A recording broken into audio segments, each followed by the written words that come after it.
জাপিয়ে GI tag স্বীকৃতিৰ জৰিয়তে আইনগত ব্যৱস্থা পাইছে সঁচা অধ্যক্ষ মহোদয়, কিন্তু জাপি শিল্পীসকলে অসমৰ সমাজত আমাৰ মাজত প্ৰকৃত তেওঁলোকে সন্মান পাইছেনে অধ্যক্ষ মহোদয়? আমি লক্ষ্য কৰোঁ অধ্যক্ষ মহোদয়, গাঁৱৰ শিল্পীসকলে জাপি ব্যৱহাৰ কৰে, জাপি বনায়, বহু যুৱক যুৱতী অধ্যক্ষ মহোদয় এই শিল্পৰ লগত জড়িত আছে, কিন্তু এই শিল্পীখিনি অসমৰ সমাজলৈ তেওঁলোকৰ বিজনেছ ব্যৱস্থাটো ট্ৰেডিং মাৰ্কেটিং তেওঁলোকৰ প্ৰেজেণ্টেশ্যন কেনেকৈ বিশ্বমানৰ দৰবাৰত বা আমাৰ গোটেই সমাজৰ মাজত তেওঁলোকক আগুৱাই আনি অধ্যক্ষ মহোদয় এই জাপি শিল্পৰ লগত জড়িত থকা মানুহখিনিৰ কাৰণে অসম চৰকাৰে বিভাগে আৰু যিহেতু সদনত মই মাননীয় মুখ্যমন্ত্ৰী মহোদয়কৈ ইয়াতে বহি থকা অৱস্থাত দেখা পাইছোঁ, গতিকে মুখ্যমন্ত্ৰী মহোদয়ে যিহেতু এনেকুৱা প্ৰায়বোৰকে তেওঁ আগত এফিলিয়েশ্যন দি আগুৱাই লৈ যায় যে আজি সদনত অধ্যক্ষ মহোদয় মুখ্যমন্ত্ৰী মহোদয় ডাঙৰীয়াকো মই এটেনশ্যন ড্ৰ কৰোঁ যে তেখেতেও যাতে জাপি শিল্পীসকলৰ কাৰণে এটা অনাগত ভৱিষ্যতৰ কাৰণে কিবা ভাল ব্যৱস্থা তেওঁলোকে যাতে আৰু উৎসাহ পায়, এই জাপি শিল্পটো বিশ্বৰ দৰবাৰত এই শিল্পীসকলৰ জীৱনৰ মানৰ ব্যৱস্থা, এই শিল্পীসকলে আগুৱাই যোৱাৰ জীৱনৰ দৈনন্দিন ব্যৱস্থাৰ ক্ষেত্ৰত আমি অসম চৰকাৰে যাতে এক বিশেষ ভূমিকা গ্ৰহণ কৰে, ডিপাৰ্টমেণ্টৰ মিনিষ্টাৰো এই ক্ষেত্ৰত যাতে কিবা এটা এনেকুৱা ব্যৱস্থা কৰে অধ্যক্ষ মহোদয় জাপি শিল্পীসকলে যাতে উৎসাহিত হয় আৰু ইয়াক অনাগত ভৱিষ্যতত এক অসমৰ অমূল্য সম্পদ আমাৰ যিমানবোৰ অমূল্য সম্পদ হিচাপে স্বীকৃতি লাভ কৰে তেওঁলোকক উদগনি জনাব পাৰোঁ, তাৰ কাৰণে মই অসম চৰকাৰক আৰু তাৰ লগতে মুখ্যমন্ত্ৰী মহোদয়কো আহ্বান জনালোঁ অধ্যক্ষ মহোদয়। Thank U. 5 মিনিটৰ আগতে শেষ কৰিছে। Thank you. মূলতঃ আমাৰ যদি ক'বলৈ যাওঁ যে নলবাৰী, বৰপেটা, কামৰূপ, বজালী, দৰং ইত্যাদি এই জিলাসমূহতে জাপিৰ অধিক নিৰ্মাণ হয়।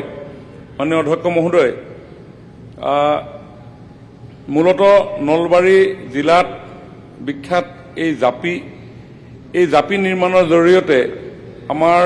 নলবাৰী জিলাৰ পূব নলবাৰী উন্নয়ন খণ্ডৰ অধীনত তিলানা, জাপাৰকুচি, মাছদিয়া,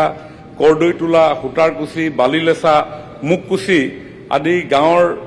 বহু লোকে এই জাপিক তেওঁলোকৰ জীৱিকা হিচাপে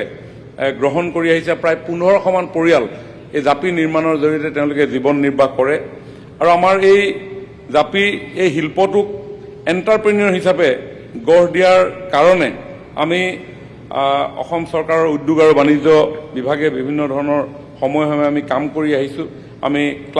জাপি ক্লাষ্টাৰ আমি গঠন কৰিছোঁ আৰু মুখ্যমন্ত্ৰী থলুৱা উদ্যোগ বিকাশ আঁচনিৰ জৰিয়তে আমি কভিডৰ সময়ছোৱাতো প্ৰায় 100জন শিল্পীক 10,500 টকাকৈ প্ৰায় 10.5 লাখ টকা আমি প্ৰদান কৰিছোঁ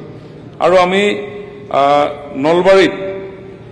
জিলা গ্ৰামোন্নয়ন অভিকৰণ আৰু বন বিভাগৰ যৌথ প্ৰচেষ্টাত 2খন টকৌ গছৰ নাৰ্চাৰীৰ ব্যৱস্থা কৰাৰ লগতে টকৌ গছ ৰোপণ কৰিবৰ কাৰণেও আমি ব্যৱস্থা কৰিছোঁ। তাৰোপৰি DRDA নলবাৰীৰ সহায়ত মুককুচি আদি গাঁৱত সমূহীয়া কৰ্মগৃহ নিৰ্মাণ কৰা হৈছে, যাতে এই কৰ্মগৃহত সমূহীয়াভাৱে জাপি প্ৰস্তুত আৰু প্ৰশিক্ষণ কাৰ্য সম্পন্ন কৰিব পাৰে আৰু এই গাঁওসমূহত আমি উদ্যম ৰেজিষ্ট্ৰেশ্যনৰো সজাগতা শিবিৰ আমি আয়োজন কৰি আমি এই ক্ষেত্ৰত তেওঁলোকক এণ্টাৰপ্ৰেনিয়ৰ হিচাপে গঢ়ি তুলিবৰ কাৰণে আমি প্ৰয়াস কৰিছোঁ আৰু কিছু সংখ্যক শিল্পীক আমি ফ্লিপকাৰ্টৰ জৰিয়তে জাপিৰ অনলাইন ব্যৱসায় যাতে তেওঁলোকে কৰিব পাৰে তাৰ কাৰণেও আমি কিছু শিল্পীক আৰ্টিজেন কাৰ্ড দিয়াৰ ব্যৱস্থা আমি কৰিছোঁ। এই কাৰ্ডে শিল্পীসকলক চৰকাৰীভাৱে স্বীকৃত হস্তশিল্পী হিচাপে পৰিচয় প্ৰদান কৰাৰ লগতে দক্ষতা প্ৰশিক্ষণ, আধুনিক ডিজাইন, প্ৰযুক্তিগত সহায়, উন্নত সঁজুলি, ৰাষ্ট্ৰীয় আৰু আন্তঃৰাষ্ট্ৰীয় হস্তশিল্প মেলাত প্ৰদৰ্শনীত অংশগ্ৰহণ, বিপণন, প্ৰচাৰৰ সুবিধা এইসমূহ সুবিধা তেওঁলোকে লাভ কৰিব। গতিকে মাননীয় অধ্যক্ষ মহোদয়, মাননীয় মুখ্যমন্ত্ৰী ডাঙৰীয়াই যি এখন অভিলাষী আঁচনি অসমৰ উদ্যমী যুৱক যুৱতীসকলৰ কাৰণে প্ৰৱৰ্তন কৰিছে CM ট্ৰিপুলে মুখ্যমন্ত্ৰী আত্মনিৰ্ভৰ অসম অভিযান, যাৰ জৰিয়তে আমাৰ যুৱক যুৱতীসকলক 2 লাখকৈ টকা প্ৰদান কৰা হয়। মই ভাবোঁ যে আমি ভেলু এডিশ্যনৰ জৰিয়তে আমাৰ সেই CM ট্ৰিপুলৰ অধীনৰ আমাৰ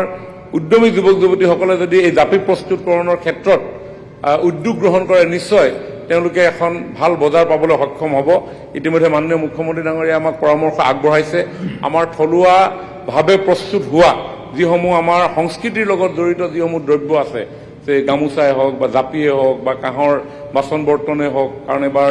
আমাৰ দলৰ সংকল্প পত্ৰটো আমাৰ এই বিষয়টো উল্লেখ আছে যে বেল মেটেল প্ৰমোচনৰ কাৰণে এই ক্ষেত্ৰত মুখ্যমন্ত্ৰী ডাঙৰীয়াই বিশেষ উদ্যোগ গ্ৰহণ কৰিছে গতিকে আমি এখন নতুন বজাৰ আমি সৃষ্টি কৰাৰ যথেষ্ট অৱকাশ আছে কাৰণ আমাৰ যেতিয়া কোনোবা পৰ্যটক অসম পৰিভ্ৰমণ কৰিবলৈ আহে তেওঁলোকে প্ৰথম হোটেলত থাকে তেওঁলোকে তাৰ পিছতে আমাৰ ঐতিহাসিক স্থানসমূহ পৰিদৰ্শন কৰাৰ লগে লগে এটা আমাৰ সচৰাচৰ এটা আমাৰ অভ্যাস ওচৰৰ এটা মললৈ যাওঁ গতিকে আমি আমাৰ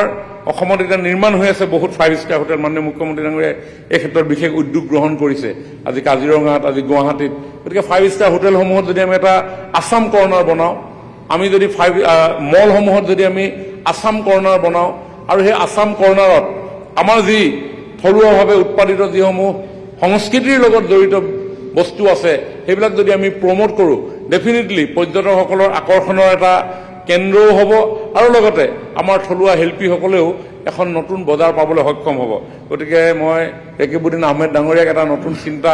আজি বিধানসভাৰ মজিয়ালে নতুন চিন্তা নহয় আমাৰ পৰম্পৰাগত এটা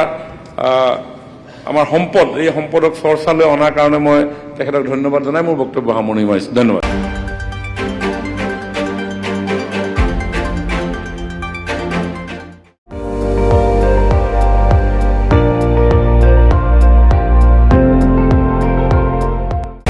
আপুনি চাই আছে ND24 সৰ্বশ্ৰেষ্ঠ নহয় সৰ্বোত্তমৰ দৌৰ